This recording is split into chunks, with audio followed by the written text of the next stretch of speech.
Elon Musk believes we are probably living in a computer simulation, he has revealed. He believes computer games technology has advanced to a point where it will become indistinguishable from reality. When asked at the Code Conference in Southern California if the answer to the question of whether we are in a simulated computer game was yes, he said the answer is probably. "I've had so many simulation discussions it's crazy," he told Verge founder and journalist Joshua Topolsky. "My brother and I finally agreed that we would ban such conversations if we were ever in a hot tub. It's not the sexiest conversation. The strongest argument for us probably being in a simulation I think is the following," he told the Code Conference. 40 years ago we had Pong, 2 rectangles and a dot.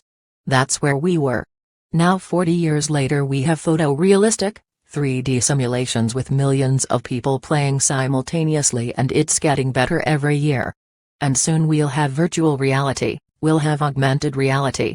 If you assume any rate of improvement at all, then the games will become indistinguishable from reality, just indistinguishable.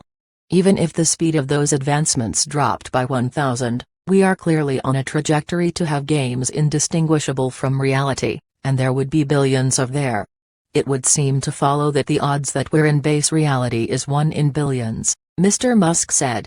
Maybe we should be hopeful this is a simulation. Otherwise, if civilization stops advancing, then that may be due to some calamitous event that stops civilization. He said that either we will make simulations that we can't tell apart from the real world, or civilization will cease to exist.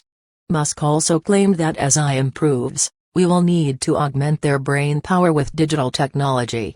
He backed the idea of a neural layer, a new electronic layer of the brain that would allow us to instantly access online information and greatly improve cognitive powers by tapping into artificial intelligence.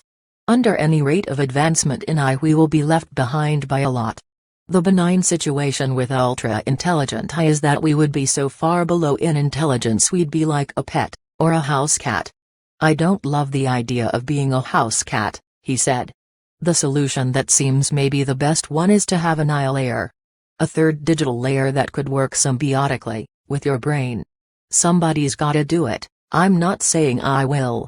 If somebody doesn't do it then I think I should probably do it, he said. Musk also said in just 8 years he believes SpaceX will be sending humans to Mars.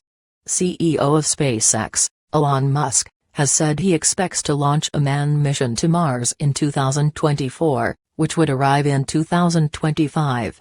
The mission will be on the Flying Dragon 2 rocket, which will take around 18 months to reach the Red Planet. Speaking at the Code Conference in California, Mr. Musk said he will be sending a mission to Mars on the Flying Dragon 2 rocket starting in 2018. From then, rockets will be headed to Mars at every open opportunity, every 26 months.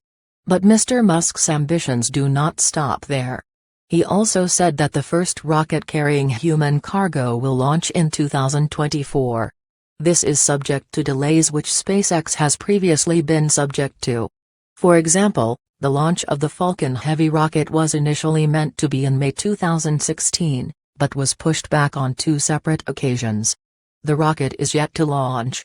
The Flying Dragon 2 rocket has an interior size of 7.2 meters by 3.7 meters and is capable of carrying up to 7 people, taking 18 months to get to Mars. However, Mr. Musk added, I would not recommend traveling to Mars in that. It would be a long time to spend on an SUV. It also does not have the capability to get back to Earth, we put that in the fine print. If you're going to choose a place to die, then Mars is not a bad choice. Mr. Musk himself has not been into space yet, but says he plans to venture into orbit in the next 4 or 5 years. When asked whether he thought that Mars could be a replacement for Earth, Mr. Musk said, "Why would we abandon Earth? It's really nice here. It's not about being a single planet species and moving planets, it's about being a multi-planet species and have life extend beyond the solar system and ultimately to other star systems." Further details of the plans for Mars colonization, including what would be required in order to transport a large number of people and a large amount of hardware to Mars, will be presented at the International Astronautical Congress conference in September.